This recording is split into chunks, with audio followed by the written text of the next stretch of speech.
हमारे चैनल को सब्सक्राइब करें और बेल आइकन दबाएं। जी मैं अभी घर से निकल ही रहा हूँ। हाँ कुछ ही समय में पहुंच जाऊंगा। जी मिलते हैं।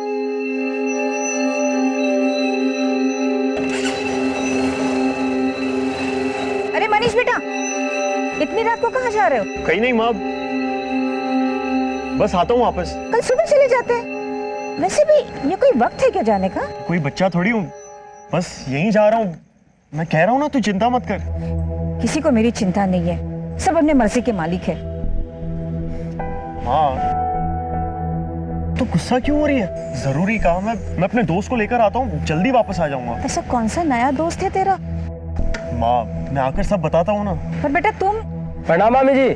अरे गौतम। अरे भाई तुझसे ही मिलने आया था, कहाँ चल दिया? अब भाई तू जल्दी बैठ, रास्ते में हम बात कर लेंगे। देखो गौतम, संभाल के जाना, और हाँ रात को जल्दी वापस घर आना।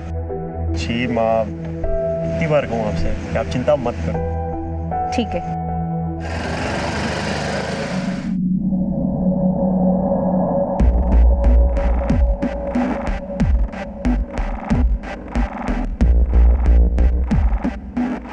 अरे वो तेरे भाई वाले चक्कर का क्या हुआ? उसका कुछ हुआ आगे? नहीं यार, अब तक तो कुछ हुआ नहीं।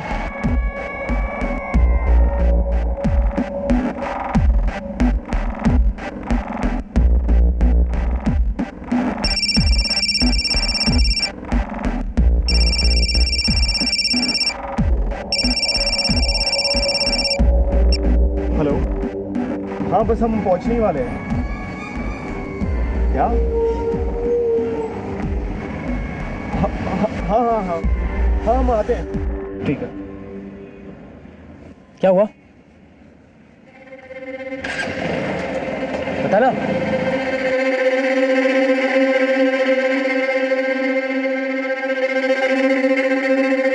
अरे भाई ये किस रास्ते से आ रहा है तू? अरे यार वो बस से नहीं, ट्रेन से आ रहा है। भाई तेरा भी ना शादी के बाद ध्यान किधर रहता है? मैं बस थोड़ा कंफ्यूज हो गया यार, सॉरी।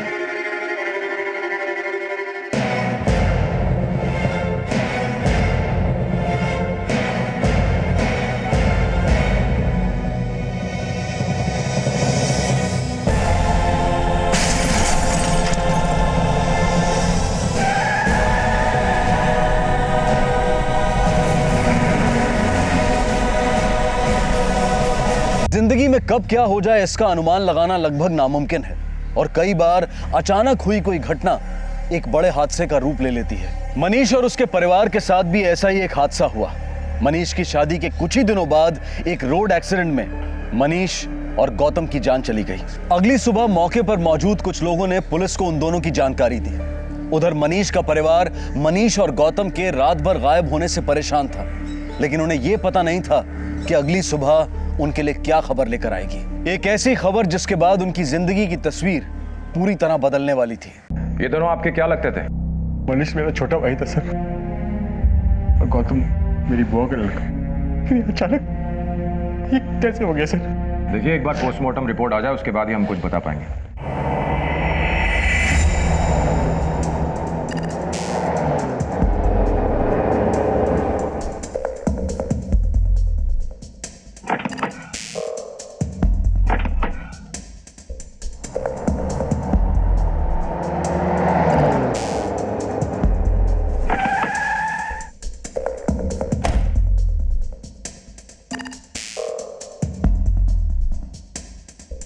ये मिला है सर।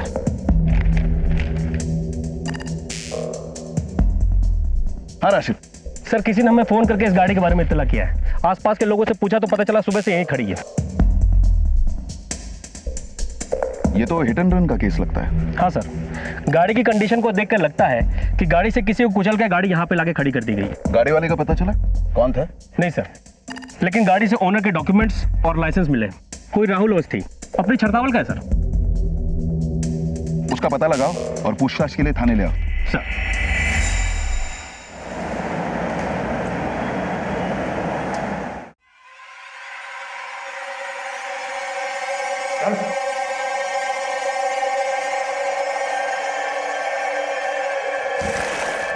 कल रात कितनी पी थी? अरे उठ, तेरी गाड़ी मिली है झाड़ियों में। एक्सीडेंट की हुई, खून के धब्बे भी है उस पर। बता किसको और कहां ठोका तूने? उठ। मैंने कुछ याद ना है साहब, मैंने कुछ याद ना है।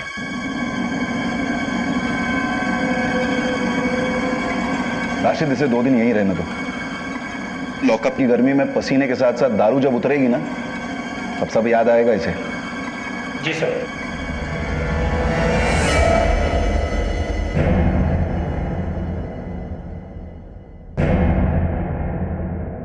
सर, इस फोरेंसिक रिपोर्ट ने केस का रुखी पलट दिया। गौतम की मौत तो बाइक से गिरते ही हो गई थी, लेकिन मनीष एक्सीडेंट में बच गया था। ड्राइवर ने कार को बार बार मनीष के ऊपर से निकाला, उसे बुरी तरह कुचल दिया। उसके बॉडी में कई सारे फ्रैक्चर्स हैं। शिवा, ये हिट एंड रन का केस नहीं है, it's a double murder case. खून?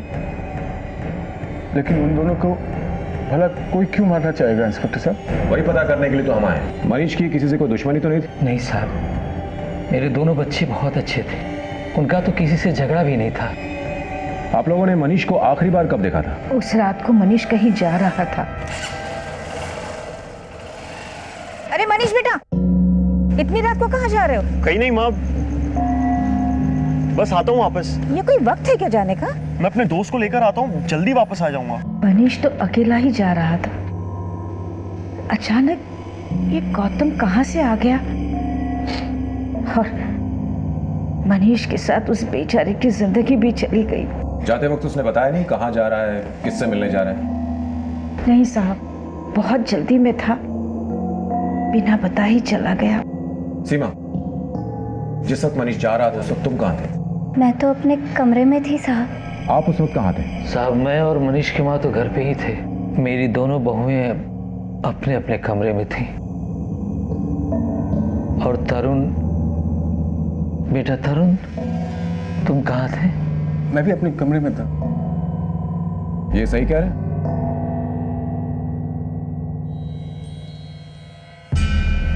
तो लगता है गौतम का मनीष को मिलना सिर्फ एक इत्तेफाक, और वहां से मनीष गौतम को अपने साथ ले गया। एक काम करो, तुम इस मनीष के बड़े भाई पर नजर रखो। मुझे इसका रवैया कुछ ठीक नहीं लग रहा था। और आस पड़ोस के लोगों से पूछताछ करो मनीष और उसके परिवार के बारे में। और मनीष के कॉल रिकॉर्ड्स आए या नहीं? जी सर।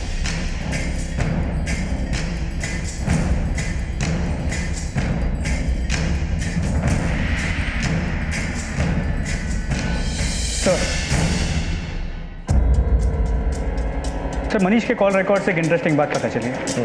उस रात मनीष ने अपने बड़े भाई तरुण को 2 से 3 बार फ़ोन किया, लेकिन हर बार तरुण का फ़ोन स्विच ऑफ था। इसके अलावा मनीष के फ़ोन पर एक और नंबर से 2 कॉल्स आए। वो नंबर किसका था? कोई राहुल अवस्थी है, चरसा वाला।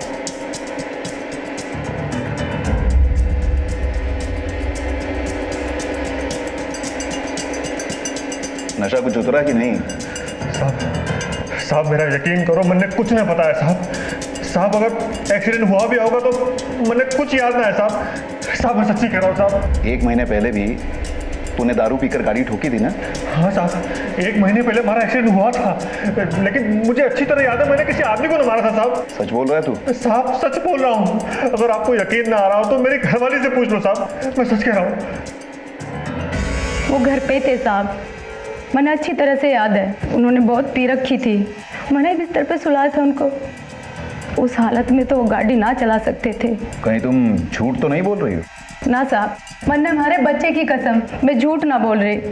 वो घर पे ही थे। तो फिर उसकी गाड़ी कहाँ है? साहब, देर शाम तक तो घर के बाहर ही देखी थी मैंने। उसके बाद मैंने रात में ध्यान नहीं दिया, लेकिन साहब सुबह गाड़ी वहाँ नहीं थी। उसके अलावा कोई और ये गाड़ी ले जाता है? ना साहब, उनके अलावा कोई और ना चलाता गाड़ी। किसी और के पास इस गाड़ी की डुप्लीकेट चाबी है?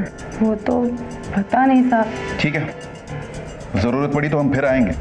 चलो राशिद।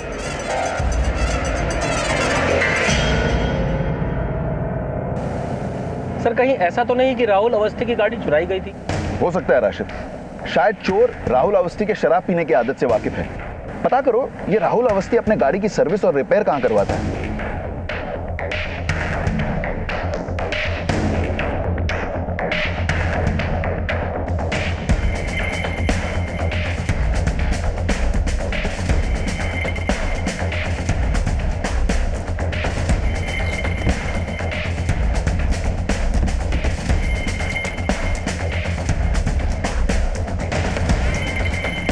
तू बिट्टू है? ना साहब, बिट्टू हो रहा।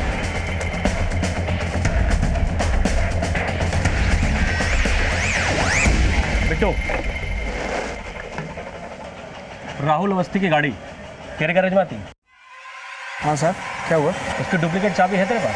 साहब चाबी तो जो भी कस्टमर के पास गाड़ी छोड़ते हैं वो चाबी भी छोड़ के जाते हैं। क्यों, क्या हुआ सर?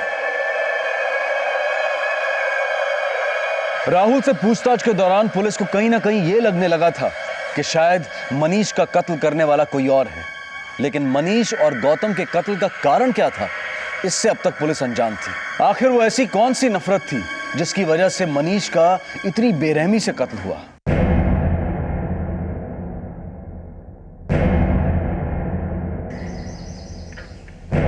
साहब दोनों भाइयों के बीच इतनी हाथापाई हुई थी कि ऐसा लग रहा दोनों एक दूसरे को मार डालेंगे। मनीष मेरी बात सुन, पागल मत सुन मेरी बात। देख, ये बात तो नहीं छुपेगी और इस बार तो नहीं छुपेगी। अरे चुप कर, आवाज धीमी कर और बात को ये ठंडा कर, समझा? कोई जरूरत नहीं किसी को कुछ बताने की। इस बार मैं चुप नहीं बैठूंगा और आपके बारे में सब कुछ बता दूंगा। आखिर लोगों को भी तो पता चले किस तरीके के आदमी हैं आप। क्या बोला तू? अपने बड़े भाई से जबान लड़ता है तू? एक बात कान खोल कर सुन ले, अगर तूने किसी को भी बात बताई ना, किसी को भी, तो जान से मार दूंगा मैं, जान से मार दूंगा मैं। पुलिस मनीष और गौतम के कातिलों को ढूंढने की पूरी कोशिश कर रही थी, लेकिन अब तक उनके हाथ कोई सबूत नहीं लगा था। मनीष का परिवार उसकी मौत के बाद शोक में डूब गया, लेकिन हर परिवार में कुछ राज होते हैं जिनके बारे में किसी को पता नहीं होता। और तहकीकात के दौरान पुलिस को तरुण और मनीष के रिश्तों में एक कड़वाहट नजर आई। जुर्म संगीन था, इसलिए शक की सुई सभी पर थी। पर क्या मनीष के बड़े भाई तरुण का उसकी मौत से कोई संबंध था? और इसी सवाल की तहकीकात करते हुए पुलिस के सामने आया तरुण का एक और सच। उस रात जब मनीष घर से बाहर निकला तो तुम्हारे पति तरुण घर पर ही थे? जी सर। देखो, डरने की जरूरत नहीं है, जो बात सच है वो बताओ। मुझे नहीं पता सर, वो कहाँ पर थे। हम दोनों साथ में नहीं सोते, वो छत पर सोते। और उस दिन जब आप आए थे तो उन्होंने मुझे चुप रहने का इशारा किया था। मैं बहुत डर गई थी। आप उनको कुछ मत बताइएगा।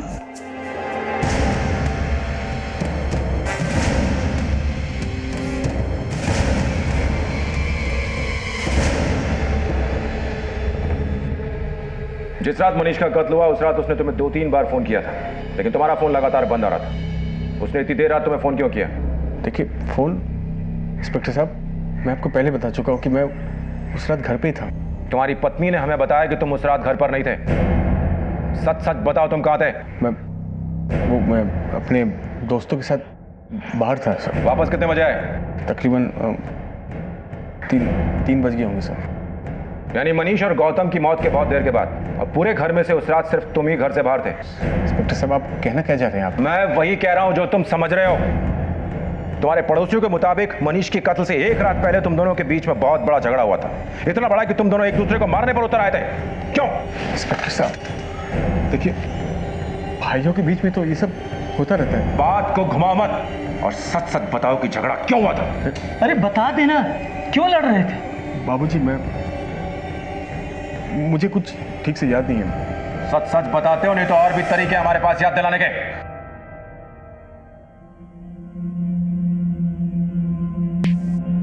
देख तरुण, अगर मनीष की मौत में तेरा कुछ लेना देना हुआ ना, तो मैं तुझे जिंदगी भर माफ नहीं करूंगा। मैंने नहीं मारा बाबूजी, मेरा छोटा भाई था। तो फिर उस रात तुम दोनों के बीच झगड़ा किस बात पे हुआ था? इंस्पेक्टर साहब, मैं रोहिणी सराय में एक वैश्या से मिलने जाता हूँ और वहाँ एक बार मनीष ने मुझे देख लिया था। तू बोले तो तेरे साथ जिंदगी भर यहाँ रह जाऊं, लूटना मत।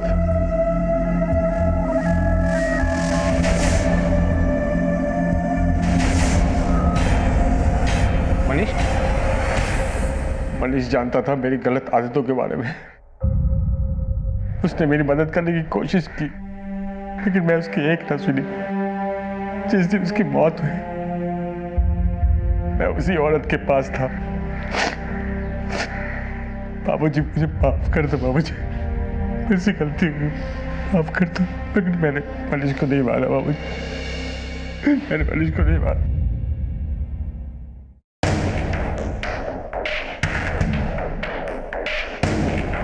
सर, तरुण के बयान को क्रॉस चेक कर लिया। सच कह रहा, उस रात वो रेशमा के साथ ही था।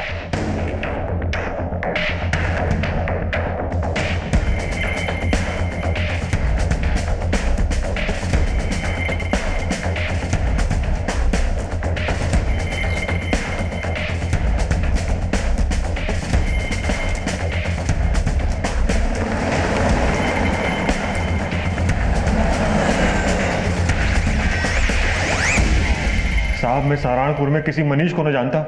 मैं बोला 1.5 घंटे गाड़ी चलाकर दारू पीने क्यों जाऊंगा? मैं कितनी बार कह चुका हूं मैं अपने ही घर में था। लेकिन हमारे पास मनीष के कॉल रिकॉर्ड्स है, जिससे साफ पता चलता है कि उस रात तुमने मनीष को फोन किया था। साहब, मैं कोई मनीष को नहीं जानता और मैंने कोई मनीष को फोन नहीं किया। क्या नंबर है तेरा? 4652112819। सच बोल रहे हो? हाँ साहब, आप चेक कर लो। ये वो नंबर नहीं जिससे मनीष को कॉल आया। साहब, मैं सहारनपुर में किसी मनीष को न जानता। मैं बोला 1.5 घंटे गाड़ी चलाकर दारू पीने क्यों जाऊंगा? मैं कितनी बार कह चुका हूं मैं अपने ही घर में था। लेकिन हमारे पास मनीष के कॉल रिकॉर्ड्स है, जिससे साफ पता चलता है कि उस रात तुमने मनीष को फोन किया था। साहब, मैं कोई मनीष को नहीं जानता और मैंने कोई मनीष को फोन नहीं किया। क्या नंबर है तेरा? 4652112819। सच बोल रहे हो? हाँ साहब, आप चेक कर लो।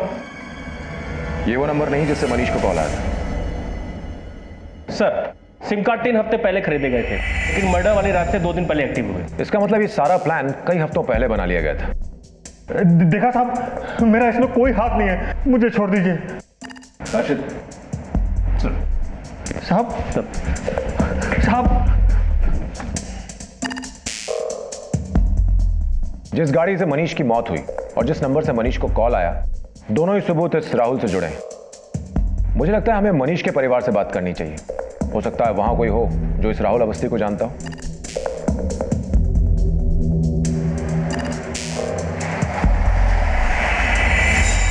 हमारे परिवार में इस नाम का कोई नहीं साहब, और जहाँ तक मुझे पता है मनीष का भी इस नाम से कोई दोस्त नहीं है। वैसे साहब, राहुल अवस्थी है कहाँ का? चरथावल का। हमारे घर में कोई है जो चरथावल से है। कौन? मनीष की विधवा सीमा। बुलाओ उन्हें, हमें उनसे कुछ सवाल करने होंगे। जी, वो कुछ दिन पहले उसके घर वाले आए थे और उसे अपने साथ ले गए। अच्छा, ये बताइए, मनीष और सीमा के बीच में रिश्ता कैसा था? कुछ ठीक नहीं था साहब। शादी के बाद भी इन दोनों के बीच में पति पत्नी जैसे कोई संबंध नहीं थे। मतलब? साहब, शादी के कुछ दिन बाद की बात है, जब मैं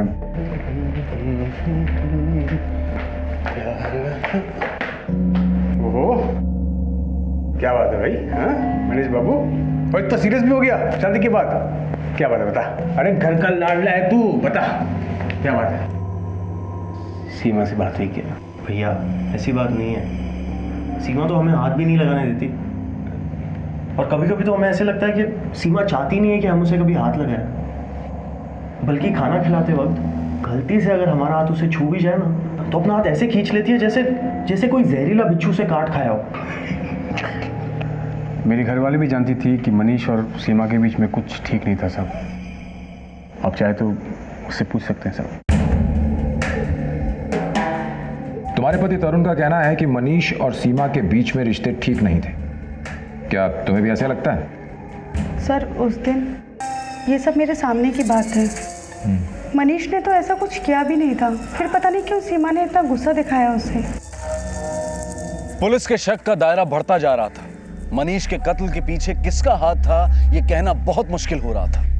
लेकिन इस पूरी तहकीकात के दौरान एक जगह का नाम बार बार सामने आ रहा था, छतरवाल। छतरवाल में जब पुलिस ने सीमा से पूछताछ की तो वहां पुलिस के सामने मनीष का एक दूसरा ही चेहरा निकल कर आया, जिसने पुलिस को इस केस में और उलझा दिया।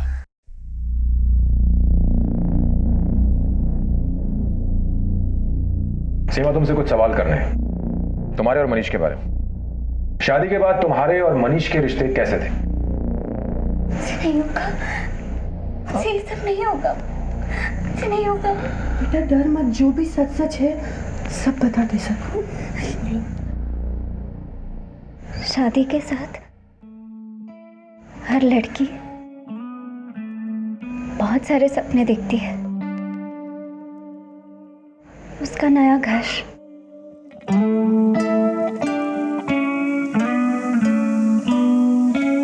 उसका नया परिवार,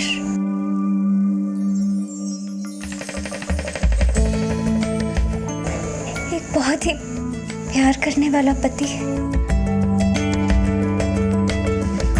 लेकिन मेरी शादी जब मनीष के साथ हुई तो मुझे ऐसा लगा जैसे मुझे कोई श्राप मिल गया उसे।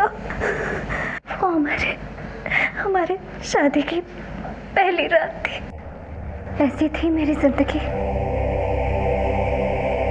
रोज शाम को यही डर लगा रहता था कि वो आएगा और फिर से मेरे साथ जबरदस्ती करेगा और बार बार मेरा रेप होगा। मैं रोज भगवान से प्रार्थना करती थी कि सब बदल जाए, लेकिन ऐसा कुछ नहीं हुआ। शायद मेरी किस्मत में यही लिखा था। मेरे और मनीष की शादी की यही सच्चाई है जो मैंने आज तक किसी से नहीं कही। इसके अलावा मैं और कुछ नहीं जानती। मैं कुछ नहीं जानती सर।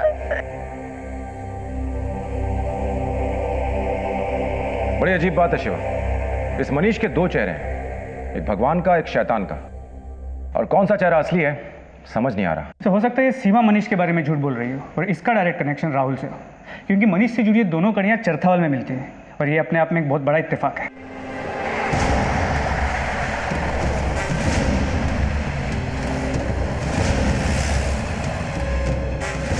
साहब अब ये सीमा कौन है? आप रोज नए नए नाम लेकर मुझसे सवाल करते हो। जितना सवाल किया गया उतना जवाब दे। तुम सीमा को जानते हो या नहीं? साहब मैं सच कह रहा हूं, मैं किसी सीमा को नहीं जानता। साहब अब तो मैंने शराब पीनी भी छोड़ दी है। साहब अगर आप लगातार मुझ पर ऐसे इल्जाम लगाओगे तो मेरी शादीशुदा जिंदगी बर्बाद हो जाएगी। मैं जो कुछ भी जानता था मैं सब कुछ आपको पहले ही बता चुका हूं।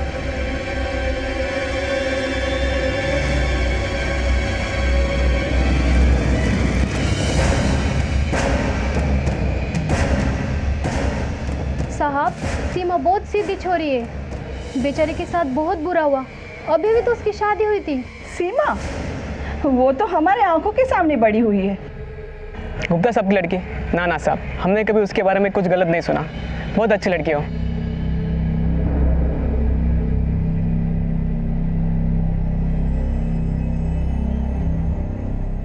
नहीं सर, कुछ नहीं मिला। ये सीमा तो दूध की तरह सफेद निकली।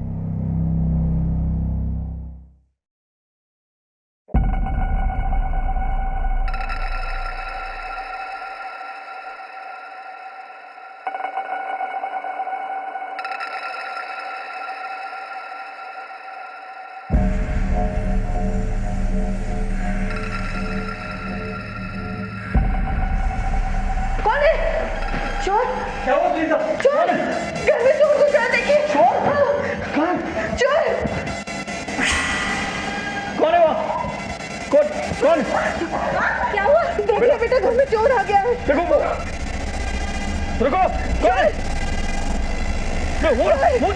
रुको ठहरो।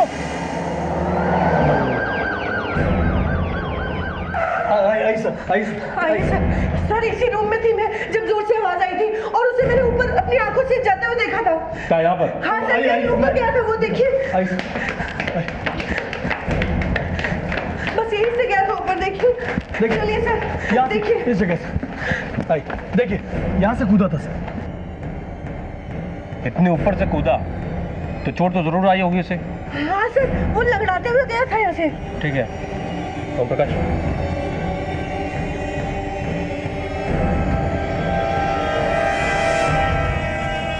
शर्मा जी ये है राहुल के गाड़ी की फोरेंसिक रिपोर्ट। उसकी गाड़ी पर कोई फिंगरप्रिंट्स नहीं मिले। और जिस हाल में राहुल गिरफ्तार हुआ उस हाल में यह मुमकिन नहीं है कि उसने एक्सीडेंट करने के बाद गाड़ी से फिंगरप्रिंट साफ कर दिए। जी हाँ, इसका मतलब यह है कि कोई राहुल के शराबी होने का फायदा उठा रहा है। और कल रात और एक बात हुई। क्या? कल रात सीमा के घर एक चोर घुस आया था। वो सीमा के कमरे के बाहर था तब सीमा के घर वालों ने शोर मचा दिया और वो वहां से भाग गया। आपका मतलब वो चोर सीमा से मिलने आया था? हाँ शायद, क्योंकि शर्मा जी अगर उसे चोरी ही करनी थी तो सारा सामान तो नीचे के कमरों में था, जिसे छोड़कर वो पहली मंजिल पर बने सीमा के कमरे की तरफ जा रहा था। अभय जी, मुझे लगता है कि इस चोर का सीमा के साथ कोई ना कोई कनेक्शन है, और अगर ये सच है तो इस केस में बहुत अहम पहलू हो सकता है। इसलिए मैं अपने 2 आदमी सीमा के घर के बाहर तैनात कर रहा हूं। सीमा पर हमारी 24 घंटे नजर बनी रहेगी। पुलिस का शक सीमा के ऊपर से अभी थोड़ा हटा ही था कि तभी एक शख्स ने रात के अंधेरे में सीमा के घर जाकर उससे मिलने की कोशिश की, जिसकी वजह से पुलिस ने फिर से अपनी निगाहें सीमा पर गड़ा दी। क्या सीमा ने किसी के साथ मिलकर अपने पति का कत्ल किया था, या पुलिस अब भी सिर्फ अंधेरे में ही तीर चला रही थी? पुलिस इन सवालों के जवाब ढूंढ ही रही थी कि तभी उनके हाथ कुछ ऐसा लगा जिससे इस केस को एक पुख्ता दिशा मिल गई।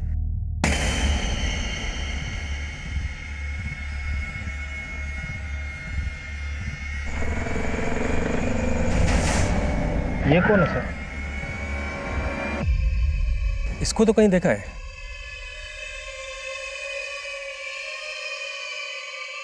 ये तो बिट्टू है, गैरेज का मालिक। राहुल की गाड़ी सर्विसिंग के लिए इसी के गैरेज में गई थी, लेकिन ये यहां पे क्या कर रहा है?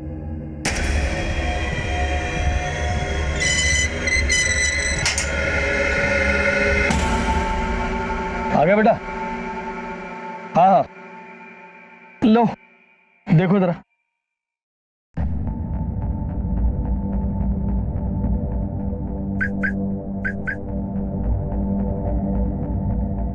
अरे बिट्टू बेटा, काम तो होता रहेगा, पहले चाय पी लो।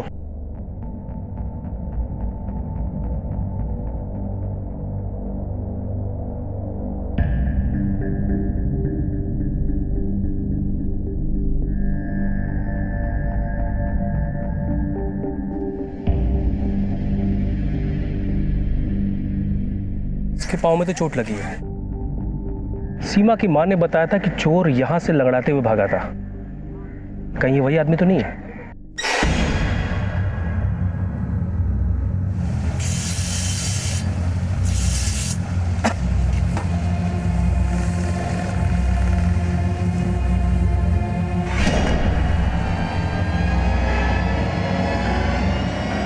सर आप फिर आ गए। चाय बोले, तुम गरम गरम बोल। ये चाय वाय छोड़ो, ये बताओ तुम्हारे पैर को क्या हुआ? वो मैकेनिक आदमी हो साहब, खाली ऐसा छोटे मोटे चोट तो लगती रहती है। ये बताओ तुम सीमा को कैसे जानते हो? सीमा मतलब कौन सी? सर पे भी चोट लगी है क्या? आज सुबह तो मिले थे उससे, उनके घर जाकर गाड़ी ठीक की थी तुमने। अच्छा, गुप्ता जी की बात कर रहे हैं हम लोग, उनकी बेटी की बात कर रहे हैं। सर इतना सारा लोगों का काम करते नाम थोड़ी याद रखते हैं। सीमा के पति मनीष का कत्ल हो चुका है, ये तो पता ही होगा। उसी की तहकीकात के लिए आए हम लोग। मनीष का जिस गाड़ी से कत्ल हुआ वो राहुल की थी, और वो तुम्हारे गैराज में सर्विस के लिए आती थी। इसका मतलब तुम उन सभी को जानते थे। बहुत छोटा सा शहर है सर, यहाँ हर आदमी एक दूसरे को जानता है। इसका मतलब ये नहीं कि इस मर्डर से मेरा कोई लेना देना है।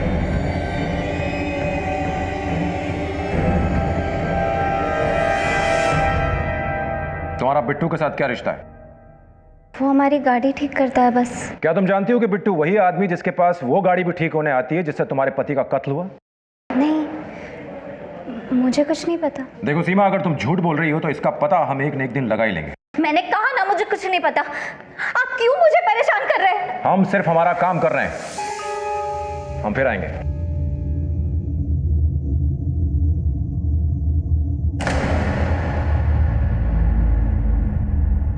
शिवा, सीमा और बिट्टू के कॉल रिकॉर्ड्स निकलवाओ, चेक करो दोनों में कोई कॉल एक्सचेंज हुए या नहीं हुए। जितना दिखाई दे रहा है उससे कहीं ज्यादा गहरा रिश्ता है दोनों में। श्योर।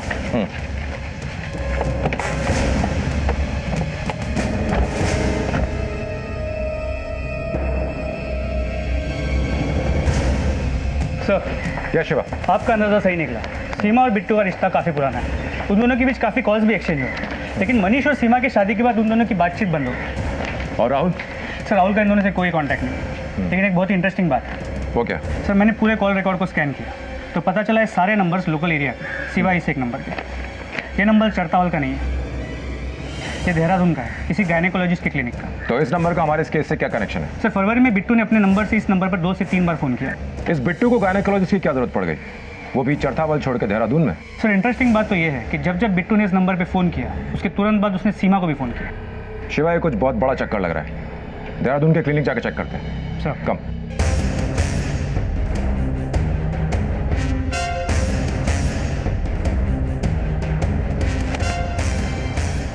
शिव मेहता,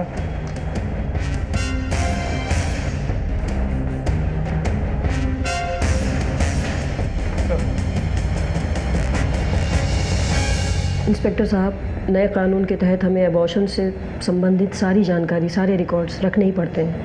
आपको जो भी जानकारी चाहिए यहाँ से मिल जाएगी। Thank you.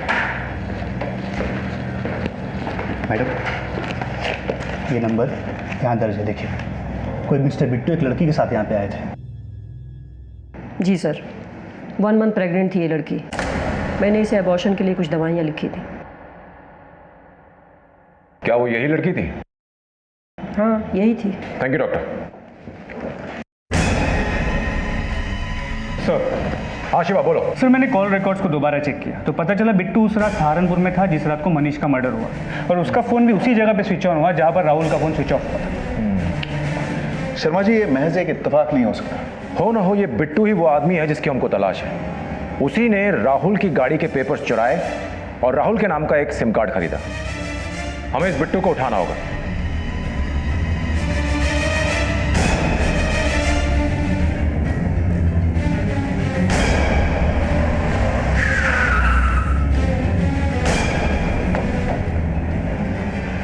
कहाँ जा रहे हो तुम? अब क्या है सर, क्यों बार बार परेशान कर रहे हैं आप?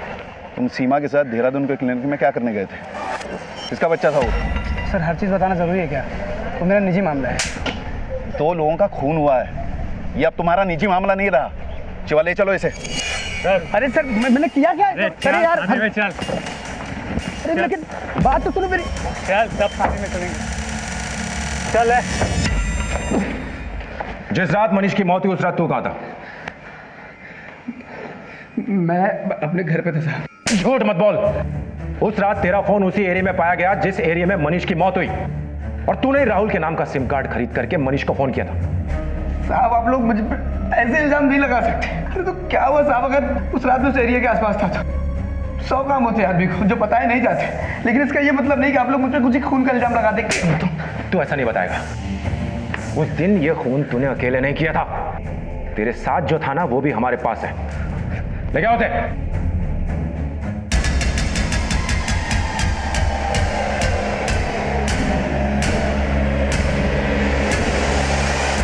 तुम दोनों तो एक दूसरे को जानते हो ना?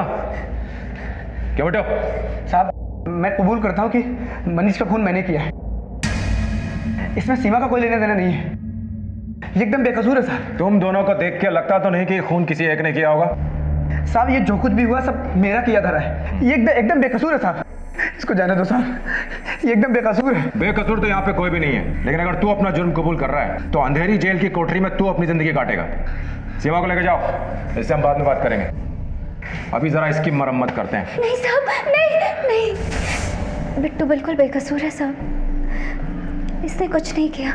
ये सारा इल्जाम अपने सर पर ले रहा है क्योंकि ये मुझसे बहुत प्यार करता है साहब, और मैं भी इससे प्यार करती हूँ। कब से चल रहा है सब? शादी से पहले बिट्टू मुझे गाड़ी चलाना सिखाता था।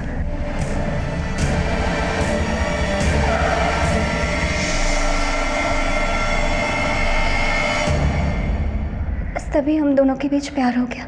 हम शादी भी करने वाले थे, लेकिन हम जानते थे कि हमारे परिवार वाले इस शादी के लिए कभी राज़ी नहीं होंगे। हम भाग भी जाते, लेकिन तब तक मेरी शादी मनीष के साथ तय हो चुकी थी।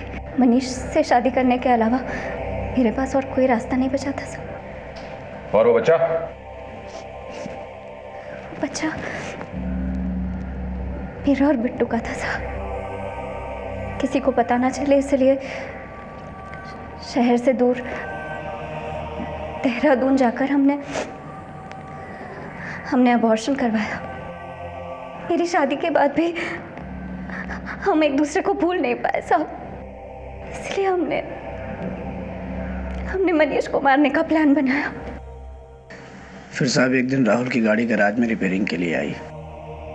मैंने गाड़ी का लॉकर खोला तो उसमें राहुल का डॉक्यूमेंट था और गाड़ी के पेपर थे। मैंने पेपर चुरा लिया और उससे राहुल के नाम एक नया सिम कार्ड खरीदा।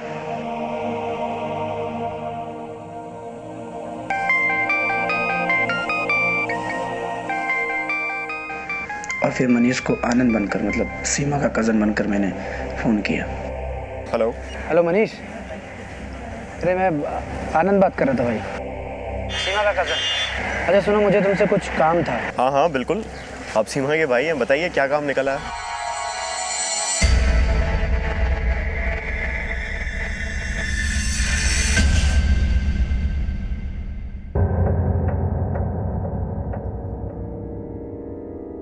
अरे आप आ गए।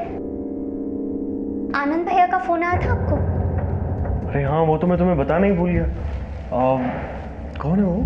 वो मेरे दूर के चाचा जी के लड़के हैं, कुछ काम से आए हैं यहाँ सहारनपुर। मैंने उनसे कहा कि आप घर आ जाइए, तो कहने लगे कि नहीं, मैं बहन के घर कैसे आ सकता हूँ। सुनिए ना, रात बहुत हो गई है, आप उनके रहने का इंतज़ाम कहीं करा देंगे प्लीज़? हाँ हाँ बिल्कुल, आखिर तुम्हारा भाई है, तुम चिंता मत करो।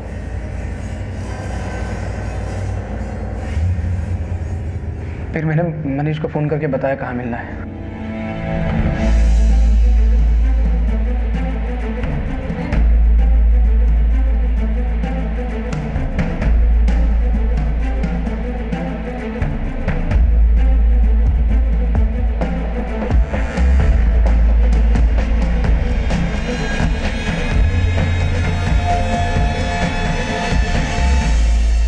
हेलो। हाँ, कहाँ पहुँचे? हाँ बस हम पहुँचने ही वाले हैं। अच्छा सुनो, मैं बस से नहीं आया हूँ। क्या? मतलब ट्रेन से आया हूँ, तो रेलवे स्टेशन पे आके मिला।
सीमा और बिट्टू ने एक दूसरे से प्यार किया, लेकिन साथ में रहने के लिए उन्होंने गलत रास्ते को चुना। बिना मन से की गई शादी में कई लोगों की जिंदगियां बर्बाद हुई हैं और मनीष से शादी करने के बाद सीमा ने उससे बाहर निकलने के लिए एक गलत तरीके को अपनाया और उस तरीके में साथ दिया उसके प्रेमी बिट्टू ने, जिसकी वजह से 2 निर्दोष लोगों की जान चली गई। सीमा और बिट्टू द्वारा उठाए गए इस गलत कदम से आज कोई भी खुश नहीं है। मनीष का परिवार इस सदमे में है कि जिस बहू को वो अपने घर की लक्ष्मी बनाकर लाए थे, उसी ने उनके बेटे की हत्या की साजिश की। वहीं सीमा के माँ बाप को विश्वास नहीं हो पा रहा है कि उनकी बेटी ने इतना गलत और इतना बड़ा कदम उठा लिया। सीमा और बिट्टू ने एक कदम एक दूसरे के साथ रहने के लिए उठाया था, लेकिन आज उनका प्यार अलग अलग जेल की 4 दीवारों में कैद है। सीमा को आईपीसी की धारा 302 और 120B और बिट्टू को धारा 302 के तहत कत्ल के आरोप में दोषी करार दिया गया है। दोनों को जल्द ही सजा मिलने की उम्मीद है। आपसे फिर मुलाकात होगी अगले एपिसोड में और खुलासा करेंगे एक और जुर्म का। तब तक अपना और अपने परिवार का ख्याल रखें और देखते रहें क्राइम पेट्रोल। सबक एक को, सीख हम सबको। जय Hind. For more updates, subscribe to our channel, click the show links and enjoy watching the videos.